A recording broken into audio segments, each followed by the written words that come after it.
Lucas capítulo 17, e nós vamos ler os versos 26 até o 30. Essa vai ser a nossa leitura bíblica que vai introduzir o tema.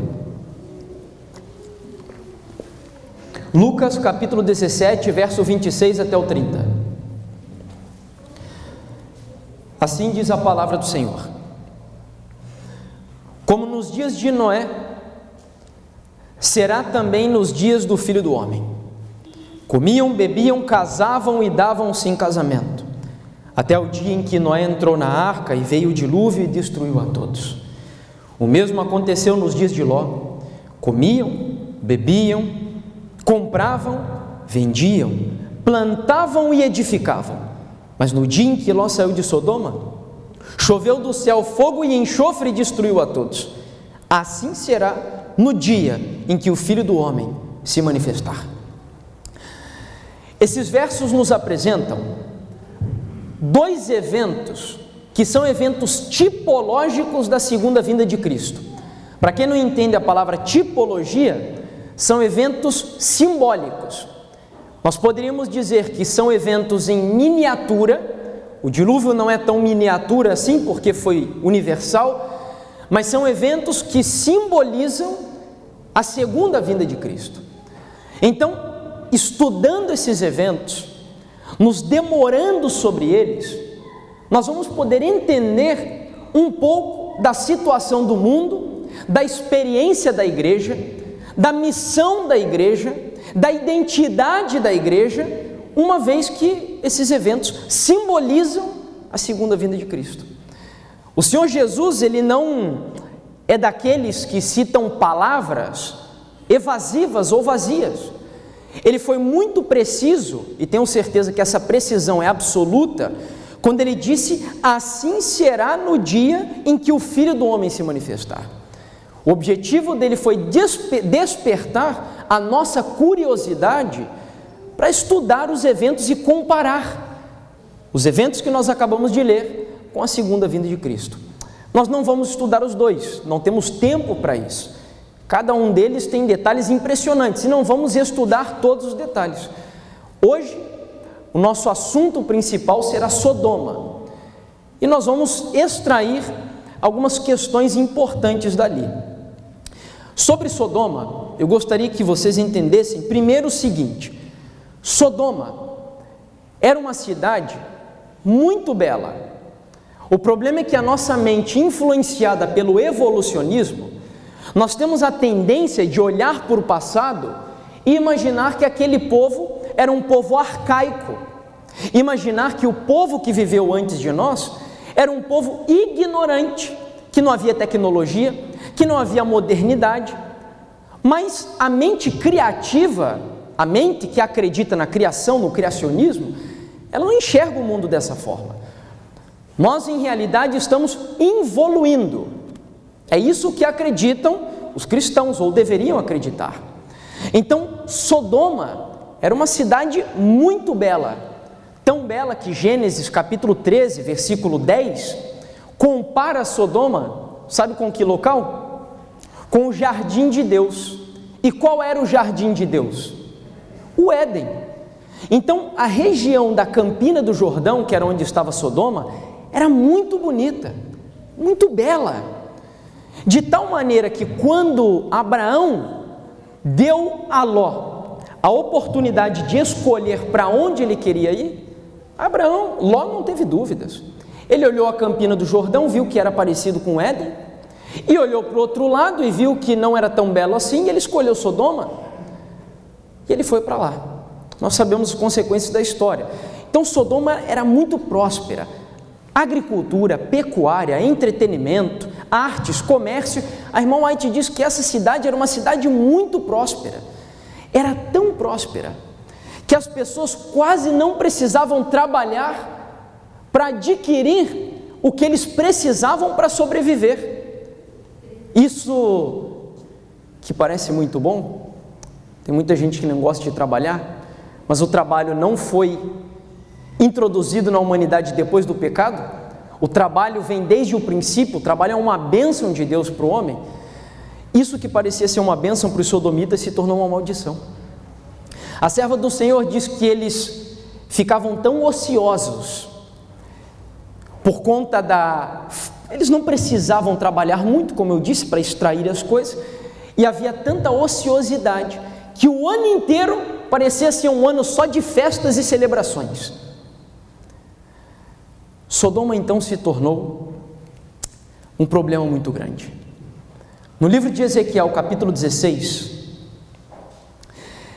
versículo 49, mostra qual foi o resultado dessas facilidades na cidade de Sodoma.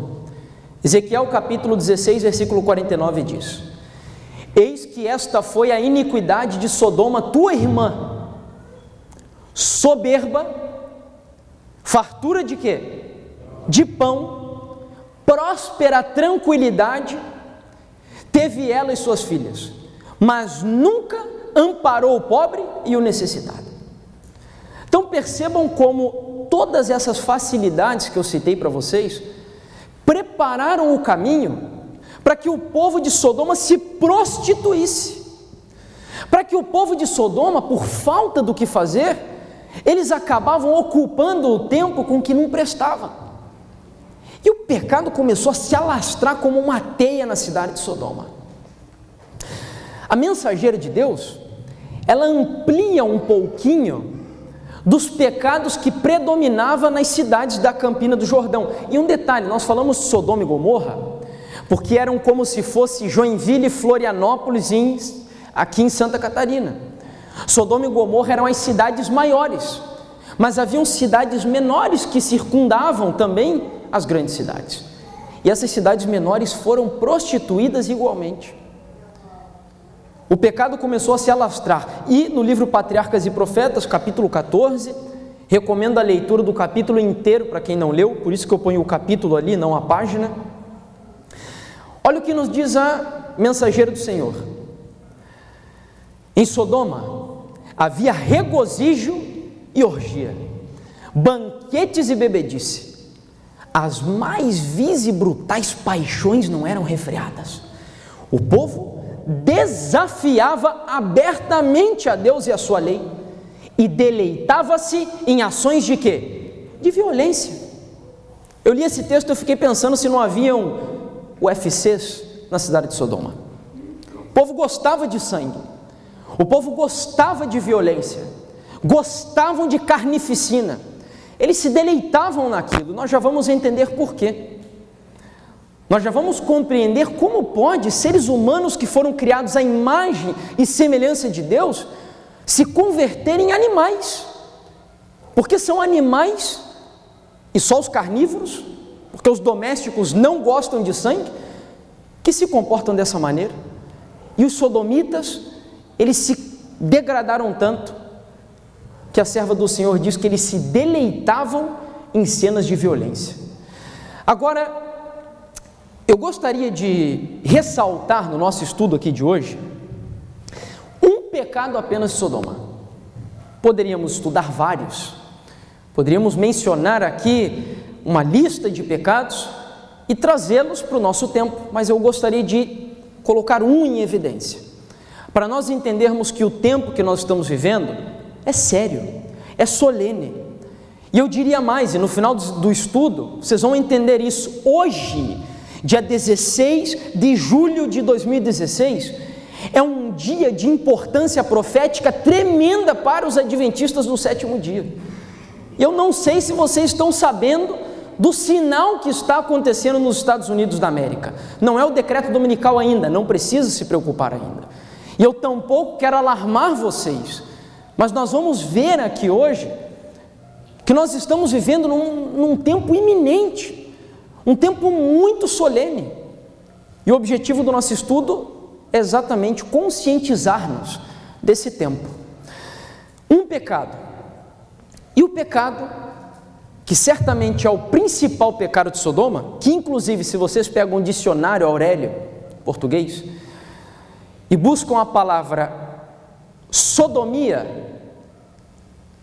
vocês vão encontrar lá que sodomia é o coito ou ato sexual praticado por dois homens. Então, quando nós falamos de Sodoma, um dos principais pecados é a depravação sexual, é a promiscuidade. São pecados que estão relacionados à área do sexo, da intimidade entre um casal. Essa foi a abominação maior. Isso está no capítulo 14 do livro Patriarcas e Profetas, que acabou com Sodoma. E era uma coisa tão, me perdoe a palavra, mas tão nojenta que se praticava lá, que a mensageira de Deus diz que eles não respeitavam nem o casamento. Quando havia alguém que desejava a mulher do outro, se necessário fosse matar o cônjuge, ele matava para tomar posse da mulher do outro. Isso está no capítulo do dilúvio, no livro Patriarcas e Profetas. Por que o capítulo do dilúvio? Porque a experiência do dilúvio e a experiência de Sodoma é praticamente a mesma. Tanto que Deus destruiu o mundo antediluviano e teve que destruir Sodoma e Gomorra também. Então os pecados atingiram um limite que Deus teve que dizer, opa, agora não, basta. Vamos estudar um pouquinho disso. No capítulo 7 do livro de Judas, capítulo 7 do livro de Judas, a Bíblia nos dá um pequeno vislumbre desses problemas de promiscuidade na cidade de Sodoma e Gomorra. Como Sodoma e Gomorra e as cidades circunvizinhas, que havendo se entregado ao quê? A prostituição, como aqueles seguindo após outra carne, são postas para exemplo do fogo eterno sofrendo punição. Então Judas nos mostra que havia um problema de prostituição em Sodoma. Homossexualidade, adultério, estupro, fornicação. O que é fornicação? Sexo fora do casamento. Tudo isso se tornou banal. O apóstolo Pedro, na sua segunda carta, ele vai ainda ampliar um pouquinho mais. E olha a linguagem forte, prestem muita atenção nos textos bíblicos, se concentrem no estudo, para extrair o máximo que vocês puderem e que o Espírito Santo puder comunicar para vocês. 2 Pedro capítulo 2, versículo 6, diz assim o texto: e reduzindo a cinzas as cidades de Sodoma e Gomorra, ordenou-as à ruína completa, tendo-as posto como exemplo a quantos venham a viver impiamente. Então o versículo 6 eu pus ali, perdão, estava no outro slide, né? Está aqui o versículo 6, eu pus apenas para contextualizar. Pedro está falando de Sodoma e Gomorra. Agora vejamos os pecados, começando aqui no versículo 12. Olhem os pecados. Esses, os sodomitas, todavia, como brutos o quê? Irracionais, naturalmente feitos para presa e destruição, falando mal daquilo em que são ignorantes, na sua destruição também hão de ser destruídos. Um pequeno comentário aqui. Nós aprendemos isso desde pequeno. Irracional é quem? Quem são irracionais? São os animais. Então, os sodomitas são comparados por Pedro como bestas, como animais. Tamanha brutalidade, a palavra que ele usa aqui, brutos irracionais. Brutalidade ali é ignorância, é a estupidez da atitude que esses homens cometiam. Coisas que são impensáveis. Nós às vezes comentamos que a nossa geração está igual Sodoma, e vou comentar alguns detalhes aqui com vocês, mas eu acredito que ainda não. Estamos dando passos largos. Daqui a pouquinho nós vamos estar igual a eles, mas ainda não, porque o que acontecia ali, queridos, era algo tremendo. Versículo 13 e 14: recebendo injustiça por salário da injustiça que praticam, considerando como prazer a sua luxúria carnal em pleno dia. Não tinham vergonha. Quais nódoas e deformidades eles se regalam nas suas próprias mistificações, enquanto banqueteiam junto convosco, tendo os olhos cheios de adultério e insaciáveis no pecado, engodando almas inconstantes, tendo o coração exercitado na avareza, filhos malditos. Que descrição forte, né? Tendo os olhos cheios de adultério, diz a palavra de Deus, e insaciáveis no pecado. Sabe quando você come algo que é tão gostoso, algo que te satisfaz tanto e dá vontade de você repetir e não parar de comer, de tão saboroso que aquilo nos parece aos lábios? Os sodomitas eram insaciáveis no pecado.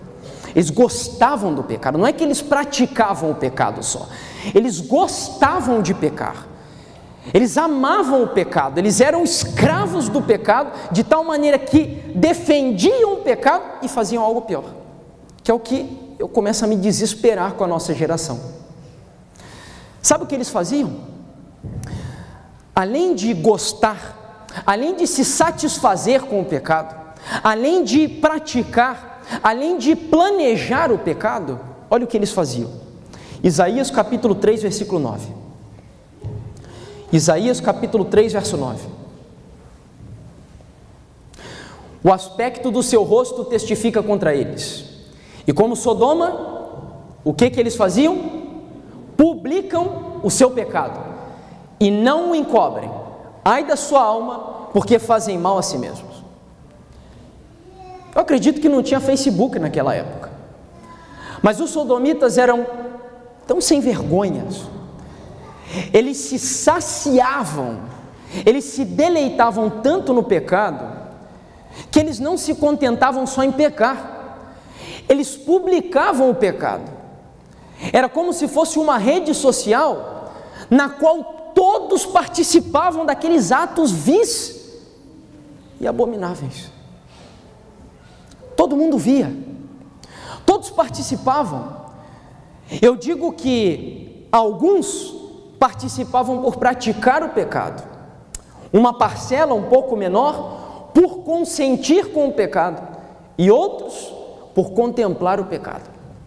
3 maneiras: uns por praticar o pecado, outros por consentir com o pecado e outros por contemplar o pecado. Era uma rede. Esses que contemplavam, por exemplo, por mais que não concordassem, eles estavam na presença constantemente do pecado, de tal maneira que aquilo acabou afetando a vida deles. Já vou comentar sobre isso também.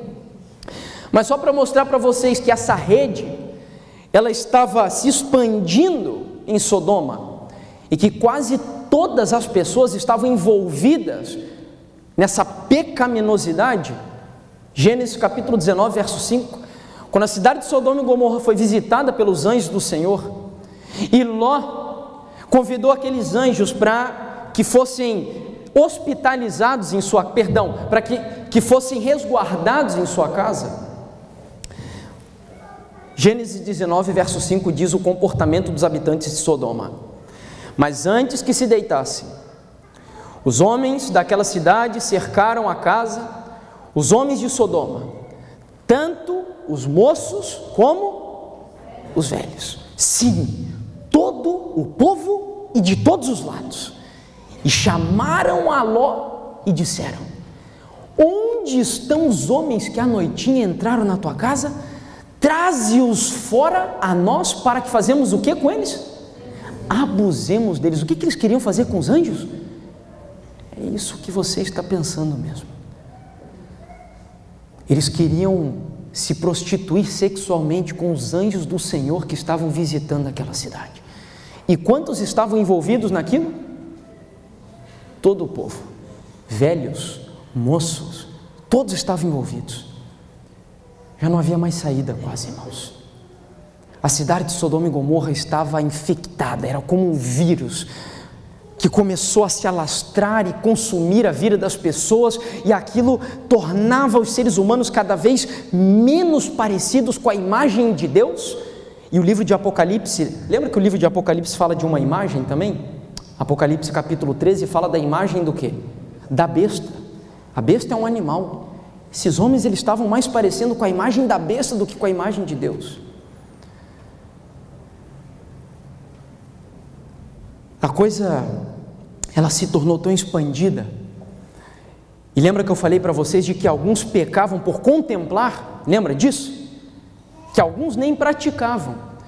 Mas como eles contemplavam e estavam na presença daqueles pecados, o pecado se tornou normal para eles. E eu tenho um exemplo para vocês aqui.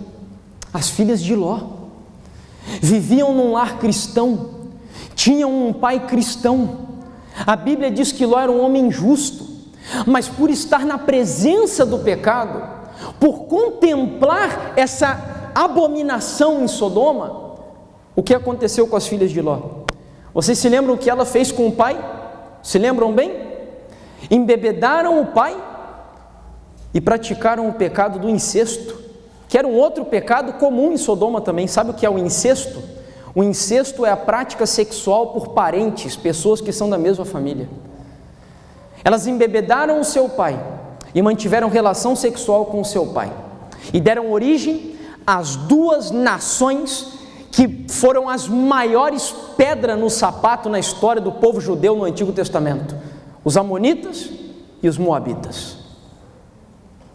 Tamanha influência do pecado. Eu não preciso só praticar. Se eu consinto, eu também já tenho um problema. Se eu contemplo, eu também já tenho um problema. E o próprio Ló, talvez nós pudéssemos dizer aqui que Ló também foi afetado de alguma forma, porque quando os sodomitas pediram para que os anjos fossem entregues, para eles abusarem dos anjos, vocês se lembram qual foi a resposta que Ló deu? Não faça isso com eles. Pega as minhas duas filhas virgens e faz com elas o que quiserem. Que é isso? Que pai é esse? Embora isso pareça louvável, embora isso pareça interessante, isso é perversão. Como vai entregar as duas filhas virgens para que abusem das filhas? Inclusive Ló, de alguma maneira, foi afetado por contemplar a influência daquela rede social pecaminosa que se alastrava em Sodoma. Ninguém aqui precisa ser profeta para nós entendermos que a nossa geração, ela está caminhando na mesma trilha por onde Sodoma passou. Hoje, pecados como adultério, que são condenados pela palavra de Deus, estão banalizados. As pessoas casam, descasam, casam, descasam, casam, descasam, se ajuntam e dizem que isso é casamento. Infidelidades conjugal se tornou comum. Fornicação, jovens cristãos que professam o nome de Cristo estão praticando sexo antes do casamento com as suas namoradas ou as suas noivas, e muitas vezes entre a nossa própria fé. Isso parece que está normal. Nós muitas vezes, pais e mães, ao invés de repreendermos, ao invés de advertirmos, ao invés de mostrarmos que a lei de Deus condena esse tipo de coisa, nós tentamos ajustar a nossa vida à cultura. A cultura hoje é diferente, queridos. Nós temos que entender uma coisa: a cultura pode mudar, as pessoas podem mudar, mas Hebreus capítulo 13, versículo 8 diz assim, que Jesus Cristo é o mesmo, ontem, hoje e o será para todo sempre, amém? Ele não muda. E pecado aqui no Brasil é pecado na China, na Tailândia, na Bulgária, na Argentina, em qualquer lugar do mundo, porque o mesmo Deus nosso é o Deus que governa o universo inteiro. E a mesma lei que rege a vida dos cristãos aqui no Brasil, rege a vida de qualquer outra pessoa no mundo. Está entendendo? Nós temos uma geração então que está se habituando com homossexualidade. O que falar da homossexualidade? E sabe, isso que eu comentei com vocês ali de publicar o pecado é o que mais me preocupa hoje. Meus irmãos, nós estamos num caminho sem volta. Estamos num caminho, eu costumo comparar, imagine um trem que descarrilhou e ele está indo rumo a um precipício. Esse é o nosso mundo, uma hora vai cair. Sabe por quê? Porque os pecados hoje estão sendo publicados, eles estão em todos os lugares. é no outdoor na rua e principalmente na televisão e na internet. Eu não sei quantos viram aqui essa semana, a maior emissora do nosso país, se orgulhou em dizer que eles apresentaram na televisão brasileira a primeira cena de sexo praticado entre dois homens na novela das 11. Eu não sei quantos viram, quem não viu, nem veja essa porcaria. Eu vi porque me passaram, eu não tenho nem televisão em casa. Para os irmãos terem ideia. Não é que, não podemos ter televisão, não é isso. Eu prefiro não ter. Porque se vocês sabem escolher bem, selecionar bem o que está ali, muito bem, meus parabéns. Mas eu tenho tido dificuldade de pessoas que têm essa habilidade, de conhecer pessoas que têm essa habilidade, de saber selecionar bem o que assistir e o que não assistir na televisão. E sem contar que a maior parte do que tem passado na televisão é lixo. É só para roubar o nosso tempo de estar estudando isso aqui, a palavra de Deus. Então, o pecado por todos os lados, ideologia de gênero. Os teus filhos, nos colégios onde eles estão sendo educados por professores que adotam essa filosofia de ideologia de gênero. Eu não sei se vocês sabem o que é, se não sabem, pesquisem um pouquinho sobre isso. Acabando com a família tradicional brasileira. Temos que tirar da escola? Não é isso. Mas a pergunta que fica é: você tem educado o teu filho dentro do lar, a fim de que ele não seja influenciado por aquilo que está, por essa teia que está começando a matar a nossa geração? Sabe, você que é pai, você que é mãe, e eu ainda da minha geração também, nós olhamos essas coisas de homossexualidade, de ideologia de gênero, e para nós parece tudo absurdo. Só que para os teus filhos, se eles forem adaptados como estão sendo, nesse pecado que se alastra nessa geração, eles não vão achar isso absurdo. Assim como as filhas de Ló não acharam absurdos. Então nós temos uma situação de publicidade do pecado da depravação sexual nessa época. Pornografia, irmãos. Quantos me escrevem na internet, seja por e-mail ou Facebook, jovens, pedindo pelo amor de Deus, porque não sabem o que fazer, porque se tornaram escravos da pornografia por causa da internet. Me escrevem.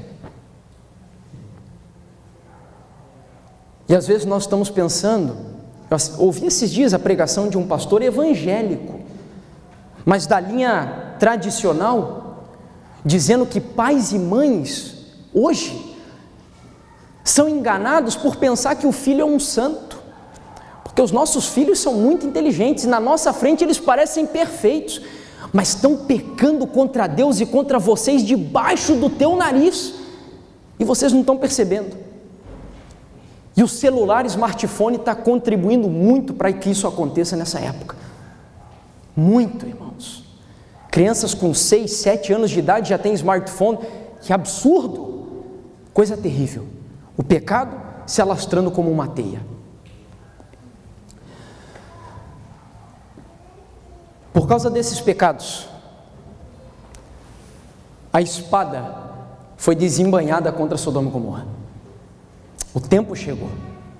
Deus estava agora disposto a tirar a sua mão daquelas cidades, para que elas fossem finalmente destruídas.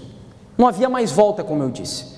Deus só destrói quando não há mais solução para aquele problema. E havia chegado o tempo. Só que em sua infinita misericórdia, sempre antes de enviar os seus juízos, Deus, por amor aos homens, Ele envia uma mensagem de advertência, porque Deus não tem prazer na morte do ímpio, mas o desejo que está no coração de Deus é que todas as pessoas se arrependam e se convertam aos caminhos do Senhor. E foi assim que antes de destruir Sodoma, Deus mandou, sabe quantas mensagens para aquela cidade? 3 mensagens. Esse é o nosso tema. 3 mensagens em Sodoma e 3 mensagens no Apocalipse.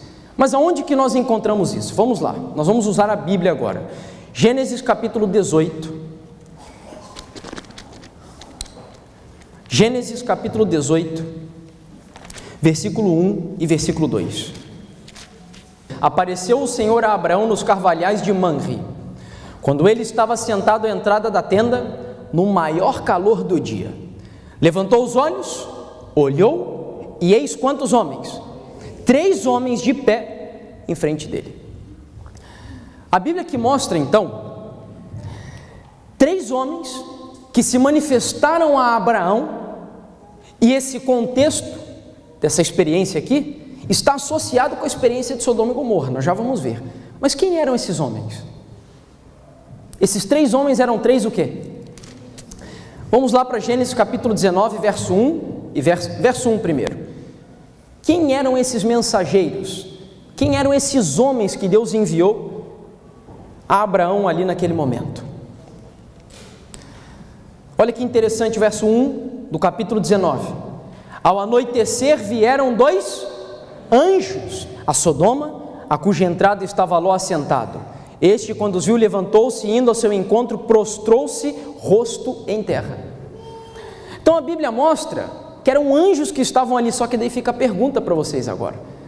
Lá para Abraão apareceram quantos? 3, mas aqui em Sodoma quantos foram? 2, mas como que pode? Por que só 2 foram para Sodoma, 3 apareceram para Abraão? Onde estava o terceiro anjo? Onde estava o terceiro mensageiro com a terceira mensagem enviada sobre Sodoma e Gomorra? Voltando novamente para o capítulo 18, lá no versículo 22, nós vamos encontrar que um daqueles homens, daqueles mensageiros, não era um anjo qualquer. Olha quem era um daqueles mensageiros. Gênesis capítulo 18, verso 22. Então partiram dali aqueles homens e foram para Sodoma. Porém, Abraão permaneceu ainda na presença de quem? Do Senhor. O próprio Jesus Cristo era um daqueles 3 mensageiros enviados para levar uma mensagem para Abraão e para Sodoma. O próprio Jesus Cristo. Então nós temos aqui nessa história 3 mensagens muito solenes. Eu poderia dizer para vocês que eram as 3 últimas mensagens de misericórdia que Deus estava enviando sobre as cidades da Campina do Jordão. As 3 últimas mensagens. Mas por que Jesus não foi para Sodoma junto com aqueles outros 2 anjos? Por que será que Jesus ficou com Abraão? Olha que coisa bela e magnífica. E são pérolas que a Bíblia tem para nos ensinar. E que quando nós encontramos essas pérolas, a nossa fé é fortalecida e nós conseguimos entender melhor os planos de Deus. Por que Jesus não foi para Sodoma? Olha o que ele ficou fazendo. Versículo 20 e 21. Vamos recuar um pouquinho. Gênesis capítulo 18, versículo 20 e 21. Diz assim: Disse mais o Senhor, com efeito, o clamor de Sodoma e Gomorra tem se multiplicado, e o seu pecado se tem agravado muito.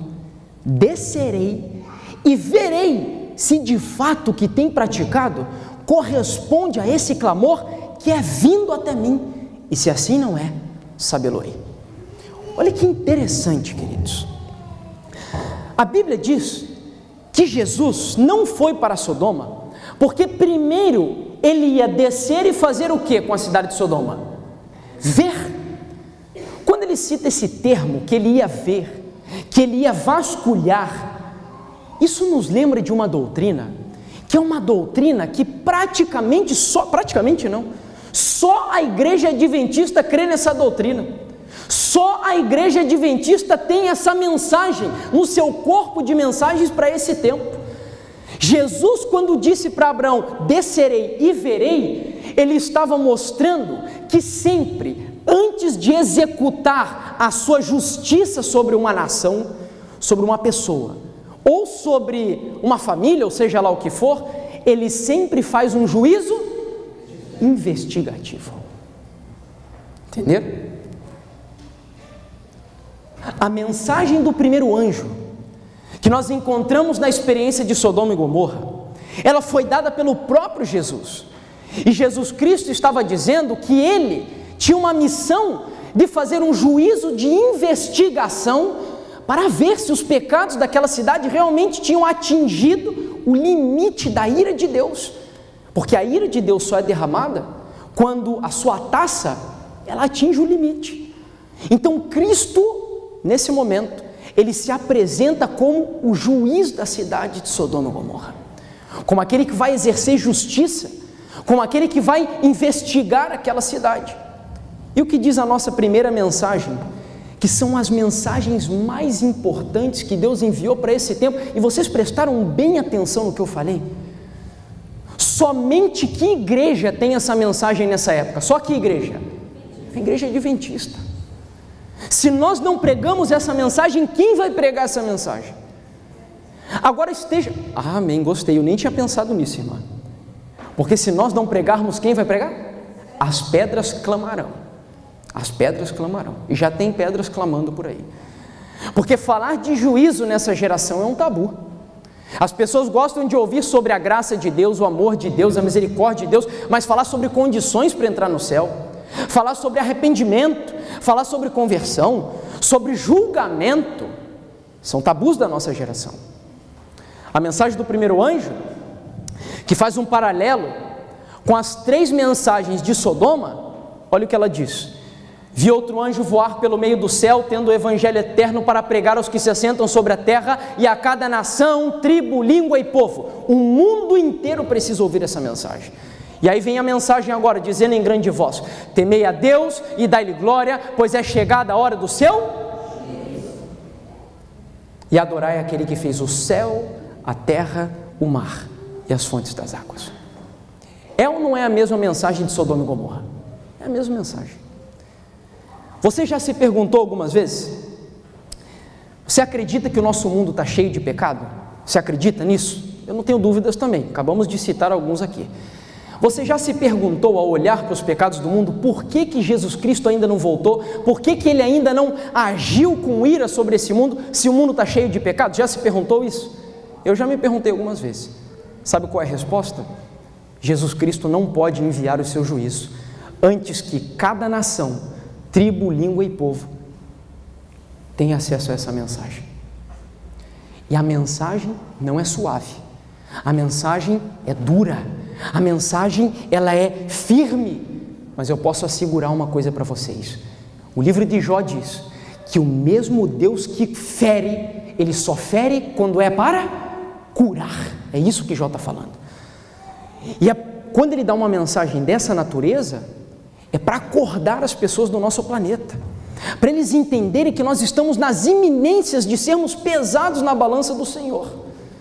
E eu vou provar isso para vocês no finalzinho do nosso estudo. Vamos à segunda mensagem. Eram quantos mensageiros? 3 mensageiros. O primeiro, que era Jesus, não foi para Sodoma, porque antes ele ia fazer um juízo, um julgamento sobre Sodoma. Então ele ficou afastado. Primeiro, os olhos perscrutador de Jesus Cristo, que são como chamas de fogo, começaram a investigar a cidade de Sodoma. E aí ele enviou os seus dois anjos, e os anjos foram. Qual é a segunda mensagem que Deus mandou para Sodoma? Gênesis 19, versículo 12 e até o versículo 14.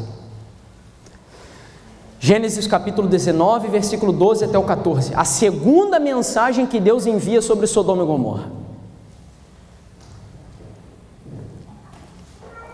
Então disseram os homens a Ló: tens aqui alguém mais dos teus genro, e teus filhos e tuas filhas?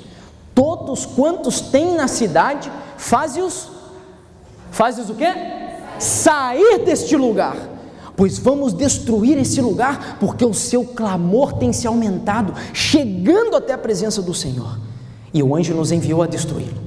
Então saiu Ló e falou a seus genros, aos que estavam para casar com suas filhas, e disse: levantai-vos, saí deste lugar, porque o Senhor há de destruir a cidade.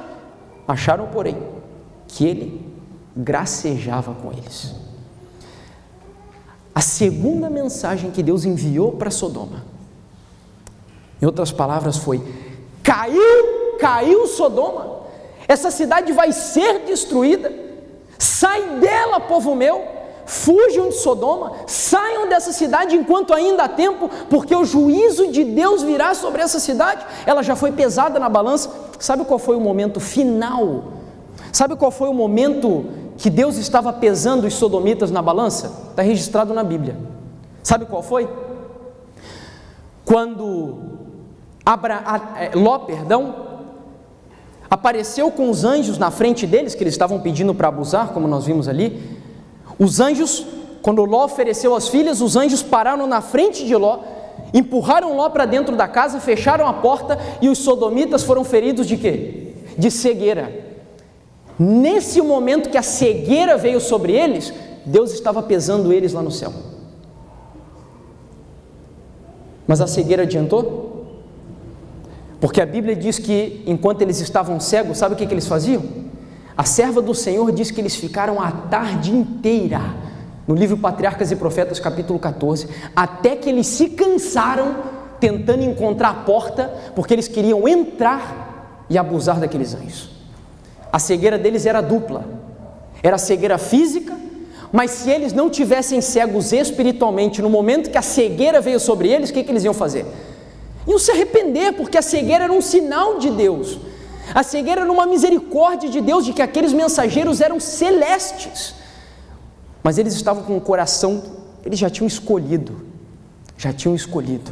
o pecado, e aquele momento, quando Deus os pesou na balança, o Senhor viu, já não há mais o que fazer, e aí veio a segunda mensagem: sai dela, povo meu.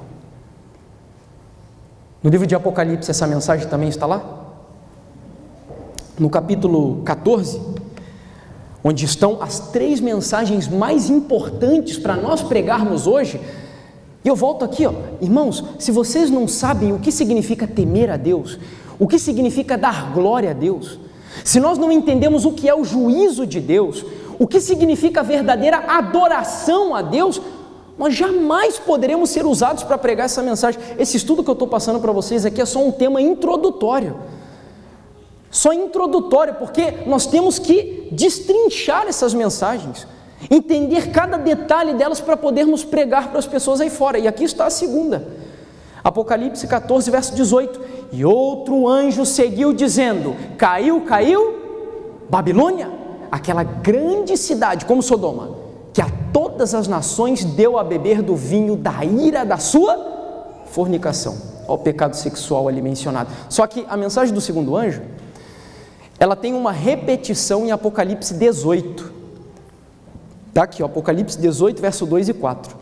Aí olha o que vem no acréscimo da repetição dessa mensagem. Olha que interessante. Então exclamou com potente voz, dizendo novamente: caiu a grande Babilônia, e se tornou morada de demônios, covil de toda espécie de espírito imundo, esconderijo de todo gênero de ave imunda e indetestável. Versículo 4: ouvi outra voz do céu dizendo: retirai-vos dela, povo meu, para que não sejam cúmplices nos seus pecados e para não participardes nos seus flagelos. Entende? As mensagens se repetindo. E por fim, falta quantas mensagens? Falta uma. Primeiro o juízo, depois vem o anúncio de que o juízo foi feito e que caiu, e não há mais o que fazer, sai dela, povo meu. Vem o convite agora para sair antes que Deus destrua, ou melhor, antes que Deus retire a sua mão para que a destruição venha. E aí agora a terceira mensagem. Qual foi a terceira mensagem em Sodoma? Vamos lá, voltar a Gênesis capítulo 19, versículo 24, 27 até o 28. Gênesis capítulo 19, versículos 24, e depois nós vamos ler do 27 até o 28. Essa é a que mais me impressiona, tamanha precisão e o paralelo. Versículo 24: então fez o Senhor chover enxofre e fogo da parte do Senhor sobre Sodoma e Gomorra. Versículo 27 e 28. Tendo-se levantado Abraão de madrugada, foi para o lugar onde estivera na presença do Senhor, e olhou para Sodoma e Gomorra, e para toda a terra da campina, e viu que da terra subia fumaça, como a fumarada de uma fornalha. Lá no livro de Apocalipse, quando nós vamos à mensagem do terceiro anjo, olha só a precisão da tipologia, dos símbolos e do paralelismo. Olha que coisa fantástica, irmãos. E seguiu-os o terceiro anjo dizendo com grande voz: se alguém adorar a besta e a sua imagem, e receber o sinal na sua testa ou sobre a mão, também este beberá do vinho da ira de Deus, que se deitou não misturado no cálice da sua ira, e será atormentado com o quê? Com o quê? Fogo e enxofre diante dos santos anjos e diante do Cordeiro. Isso daqui esteve lá presente em Sodoma também ou não? Nós acabamos de ler e não para por aí. Olha só, igual Sodoma, e a fumaça do seu tormento sobe para todo sempre, e não tem descanso algum, nem de dia nem de noite, os que adoram a besta, a sua imagem, e aquele que receber o sinal do seu nome. Eu fico impressionado, de verdade, irmãos, como eu gosto de estudar profecias, eu fico impressionado com os paralelismos de Deus. Como Deus ele é tão preciso, como ele é tão repetitivo até, porque a repetição nos ajuda a crer no que ele fala, a repetição nos ajuda a gravar o que ele diz. Você se lembra que lá em Deuteronômio capítulo 6, se eu não me engano, que é onde está a maior declaração de fé dos judeus, que eles chamam de Shema, e ali Deus ordena como eles deveriam decorar a Shema, e ele diz assim, que a Shema deveria ser pronunciada andando, deitando, levantando, no caminho, de dia, de noite, era assim, ou seja, repetição. Deus repete uma música, quando sai uma música no mundo aí fora, basta um mês a música repetindo várias vezes no rádio, o que acontece? Já estamos cantando ela. A repetição, como nós vemos aqui, Deus usa isso para reforçar a sua fé, a minha fé, e para nos ajudar a crer no que ele disse. Ló quase se perdeu, por muito pouco. Sabe por que Ló quase se perdeu?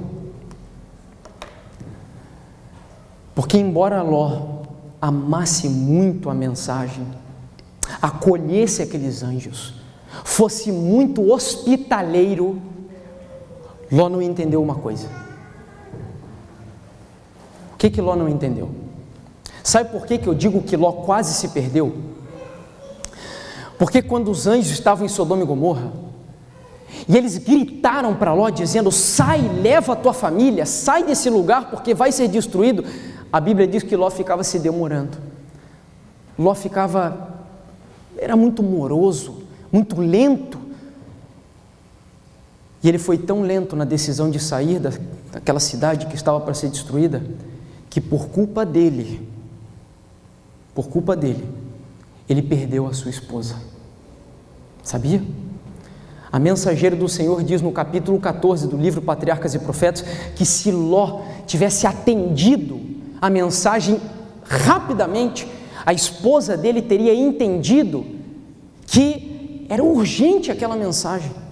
Mas como ela viu que Ló ficava se demorando, Ló não parecia tão preocupado que a cidade ia ser destruída por causa daqueles pecados, ela achou que os anjos estavam forçando a barra, entre aspas. Então quando ela saiu de Sodoma, ela foi destruída, sabe por quê? Porque Sodoma não saiu de dentro dela. E Ló quase se perdeu.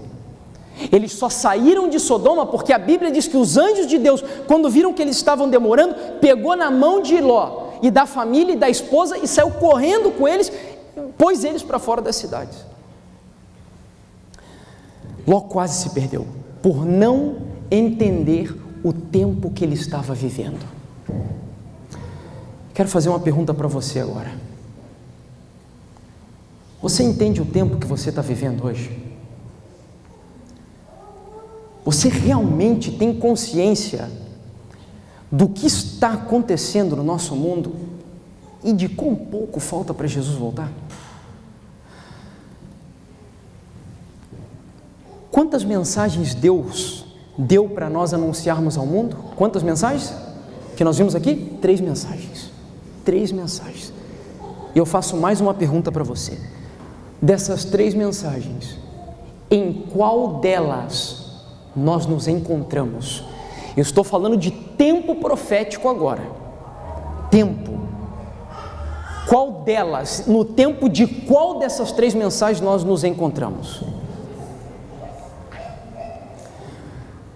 Nos lugares celestiais, uma meditação matinal. 29 de novembro, diz assim: diligentemente, desinteressadamente, devemos proclamar a última mensagem de misericórdia nas cidades, nos caminhos e valados. Todas as classes devem ser alcançadas. Ao trabalharmos, havemos de deparar com nacionalidades diversas. Nenhuma delas deve ser passada por alto sem que seja advertida. O mundo está à espera de ouvir a mensagem da verdade presente. Amém? O mundo está esperando. As pessoas precisam ouvir isso, irmãos. Se fosse cair um meteoro aqui em Joinville e fosse destruir essa cidade, vocês gostariam de ser advertidos antes que isso fosse acontecer ou não? Lógico! Nós somos os portadores da mensagem mais solene que já foi enviada no planeta Terra. E essa mensagem anuncia que o mundo está ameaçado com a ira de Deus. Lembra que nós lemos? Lembra que nós acabamos de ler? Se alguém adora a besta e a sua imagem e recebe a sua marca na fronte ou sobre a mão, também esse beberá do vinho da ira de Deus. Ira de Deus. O mundo está esperando para ouvir. Lógico, nós não vamos sair como fanáticos loucos agora falando para todo mundo, tudo tem um jeito de se pregar, tem tato para se pregar, mas essa mensagem precisa chegar até o mundo. Em primeiro lugar, nós precisamos viver essa mensagem. Os que creem que Jesus está voltando, como Noé cria no dilúvio, Noé não só pregava sobre o dilúvio, não. Noé, além de pregar sobre o dilúvio, a prova de que ele cria num dilúvio era que enquanto ele pregava, ele estava construindo o quê? Uma arca. E você está dando provas para as pessoas de que você crê realmente que Jesus está voltando. As pessoas conseguem olhar para a tua vida e ver que você realmente crê e arde no teu coração a expectativa de ir para o céu, no teu ambiente de trabalho, na tua família, lá na tua escola, para você também, jovens e crianças. Sabiam que os valdenses, os filhos dos valdenses, que eram preparados pelos pais e pelas mães em casa, quando eles iam para a universidade, eles iam com bíblias que eles copiavam manualmente, escondidas dentro da roupa, porque naquela época não podia ter bíblia, a igreja papal matava os que espalhassem as escrituras. Então eles costuravam as roupas de tal forma que eles escondiam a bíblia lá dentro. Aí quando eles iam para as escolas estudar, o que eles faziam? Vocês acham que os valdenses saíam crendo na evolução? Vocês acham que os valdenses saíam fornicando? Vocês acham que os valdenses saíam mentindo para os pais deles? Não. Os valdenses eram preparados como homens e mulheres de Deus, e quando eles entravam nas universidades, eles eram uma luz no meio daquelas trevas, queridos. De tal maneira que a igreja papal começou a ver que não tinham o que fazer com aqueles jovens. Sabe o que eles começaram a fazer com os valdenses? Matá-los. Matá-los. Voltando aqui então, última mensagem. E a última das 3 qual era? É a do terceiro anjo. Mas será que nós já estamos no tempo da mensagem do terceiro anjo? Será que essa é a mensagem mais importante hoje para nós? Mensagens Escolhidas, volume 2, capítulo 12. Sugiro que leia o capítulo inteiro também, fantástico esse capítulo. Olha o que ela diz. A primeira e a segunda mensagens foram dadas em 1843 e em 1844. Então, as 2 primeiras mensagens foram dadas naquele tempo. Aí o texto segue. Encontramo-nos quando? Agora, no tempo presente, sob a proclamação de qual mensagem? Da terceira. Mas todas as 3 mensagens devem ainda ser proclamadas. A mais urgente é a terceira, mas as outras 2 são importantes também. E aqui um outro parágrafo onde ela diz: a força da advertência a vir agora ao povo de Deus de perto e de longe é a mensagem do terceiro anjo. Eu fiz a pergunta para vocês se vocês estão entendendo os sinais do tempo que nós estamos vivendo. Deus não nos deu o dia exato da sua vinda. Deus não nos mostrou o dia exato do fechamento da porta da graça. Jesus Cristo não nos revelou quando o juízo dos vivos ia começar, embora alguns tentem fazer isso. Profecias que pregam datas para esses eventos não existem, e tampouco o decreto dominical. Quem prega isso é fanático, porque não existem datas para esses eventos. Mas Deus nos ama tanto, que embora Ele não nos tenha dado nenhuma data para esses eventos, para que nós soubéssemos quando aconteceriam, Deus nos deu vários sinais. Sinais no mundo político, sinais na economia, sinais no mundo civil, sinais no mundo moral e sinais no mundo religioso. Para onde nós olhamos hoje, os sinais estão gritando aos ouvidos da igreja. O que eu mostrei para vocês sobre a imoralidade é um sinal no mundo lá fora. Mas eu quero mostrar um vídeo para vocês agora, que é um sinal que só a igreja deveria estar atenta, porque ele está acontecendo, como eu disse hoje. E esse sinal, ele tem a ver com a mensagem do terceiro anjo. A mensagem do terceiro anjo diz que se alguém adora a besta e a sua imagem. Vocês sabem o que é a imagem da besta? Se você ainda não sabe o que é a imagem da besta e como ela vai ser formada, eu te dou uma sugestão. Além de acessar os conteúdos lá no nosso canal, também da igreja, a nossa igreja tem produzido muito conteúdo bom, Bíblia Fácil. Eu gosto muito das mensagens do Bíblia Fácil, embora os temas do Bíblia Fácil sejam mais para iniciantes, mas é bom nós revermos essas mensagens que nós aprendemos há um tempo atrás e às vezes esquecemos. Mas tem o nosso canal, tem os materiais da igreja, capítulo 25 do livro Grande Conflito. Eu já li esse capítulo, eu já não sei quantas vezes. Se vocês pegam o meu tablet que eu uso para fazer a leitura, já não tem mais cor para sublinhar o capítulo. Cada parágrafo tem uma cor, é um arco-íris o capítulo, irmãos. De tantas vezes que já li, reli, cada vez parece que salta alguma coisa, e quando nós vemos as coisas acontecerem, é mais impressionante ainda. Então eu queria mostrar um detalhe aqui para vocês. No final eu vou fazer um comentário sobre esse vídeo, mas eu quero que vocês prestem atenção no vídeo sobre esse evento que eu mencionei que está acontecendo nos Estados Unidos da América. Esse é um sinal para a igreja, é um sinal para nós. No Vaticano, o trabalho de unificação global é projetado mais fortemente e a figura do Papa Francisco é o emblema desse processo. Um forte exemplo disto é o grande evento ecumênico que será realizado no dia 16 de julho, em Washington, Together 2016.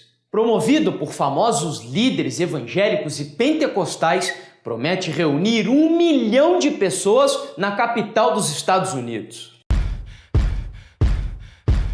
Meet Nick. He's from North Dakota. He met Jesus when he was a kid and hasn't shut up about him since. But really, he's talked about Jesus in front of 3 million people, because why not? One day, Nick had a crazy idea.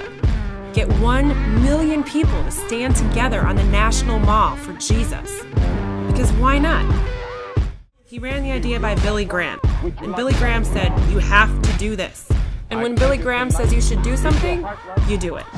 O apelo deste evento é a unidade independente das diferenças. É o que vemos nas palavras de Nick Hall, idealizador do Together 2016. We didn't know it then, but God was putting in our hearts at that time what we believe is Together 2016.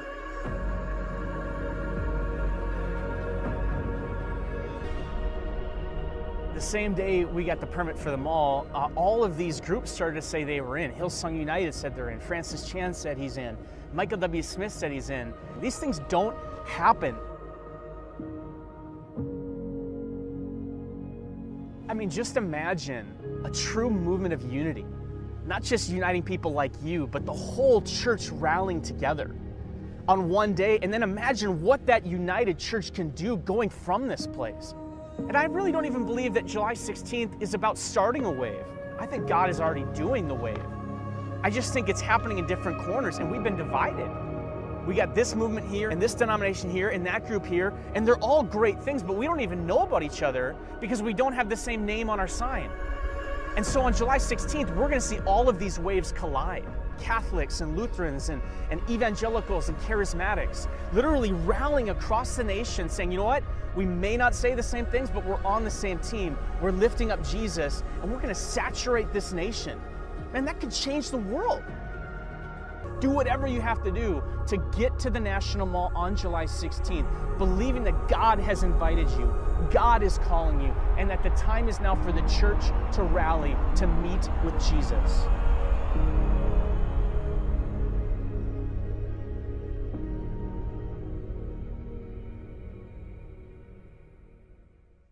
Curiosamente, há poucos dias, um grupo conhecido de pastores pentecostais foi novamente ao Vaticano dialogar com o Pontífice Romano. Nesta reunião, foi divulgado que o Papa gravou um vídeo que será apresentado durante o evento. Nick Hall acredita que a decisão de Francisco é histórica e um testemunho da urgência e da necessidade dos seguidores de Jesus em se unirem. O Papa ainda gravou um vídeo recentemente no qual apela especialmente aos jovens para participarem do evento. A mensagem no início diz que o Papa Francisco está unindo a sua voz a um grupo diversificado de líderes, artistas e jovens de diversas origens. Em meio às suas diferenças, algo eles creem em comum, que Jesus muda tudo. É evidente que as mensagens são extremamente adaptadas à filosofia pluralista e sincrética da geração pós-moderna. Vale ainda destacar que o local escolhido para a realização do evento foi o National Mall, onde está o Capitólio. Capitolino é o nome de uma das 7 colinas de Roma. É interessante porque o Capitólio tem algumas semelhanças com a Capela Sistina. O obelisco, símbolo pagão, está presente tanto na praça em Washington como na Praça de São Pedro. Além de todas estas semelhanças, o livro O Último Império, escrito por Vanderlei Dornelles, afirma que em 1663, o proprietário daquelas terras na região do rio Potomac, onde está Washington, era um homem chamado Francis Pope, que costumava arriscar certas previsões. Pope teria chamado um daqueles morros de Morro de Roma. Você entendeu bem? O dono das terras onde Washington seria construída se chamava Francis Pope, que em uma tradução literal seria Francisco Papa. Lembramos ainda que o Papa Francisco se tornou o primeiro Papa na história a discursar no Capitólio dos Estados Unidos.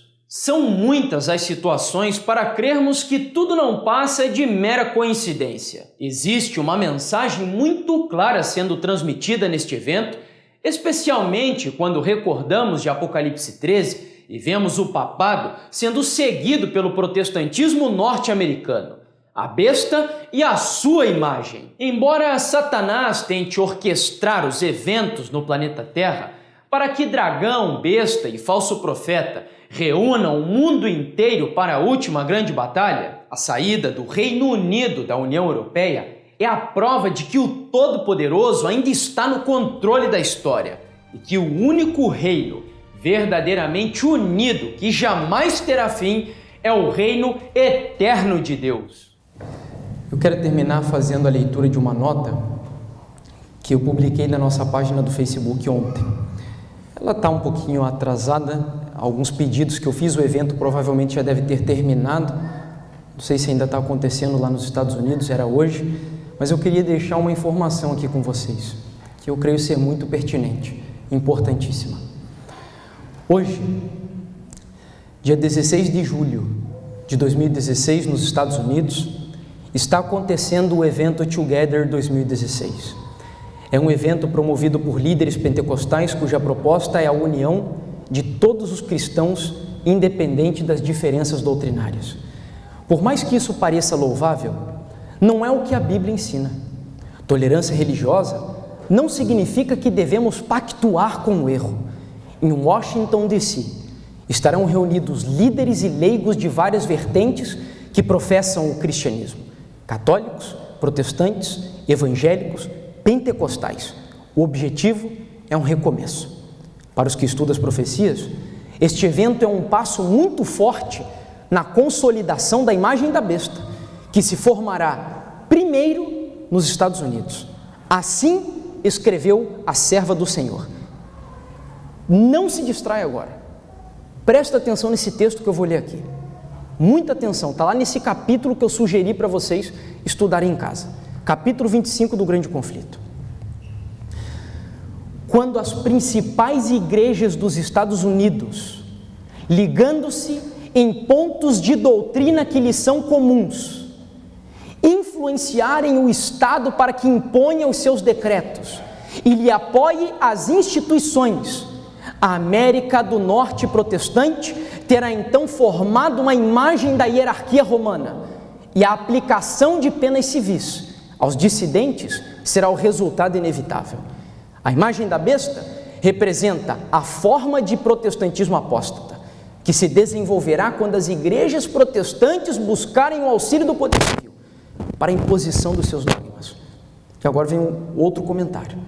O primeiro passo, são 3 passos. O primeiro passo é a união das igrejas. O segundo passo é a união com o poder civil. E o terceiro, a instituição da marca da besta, que é o decreto dominical. O momento que vivemos é solene. Os nossos irmãos de alguns ministérios de apoio lá dos Estados Unidos, como o projeto que nós temos aqui no Brasil, Amazing Facts, Secrets Unsealed, outros irmãos de ministérios de apoio lá, estarão nesse local, creio que já estiveram, anunciando a advertência encontrada nas solenes mensais de Apocalipse 14, oferecendo literatura da nossa igreja, especialmente a mensagem do terceiro anjo, que denunciam o culto à besta e a sua imagem.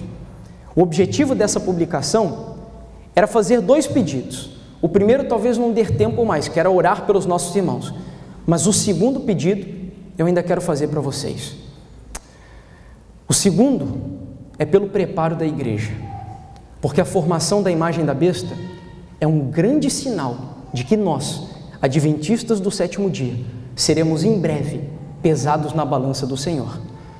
E de onde que eu tirei isso?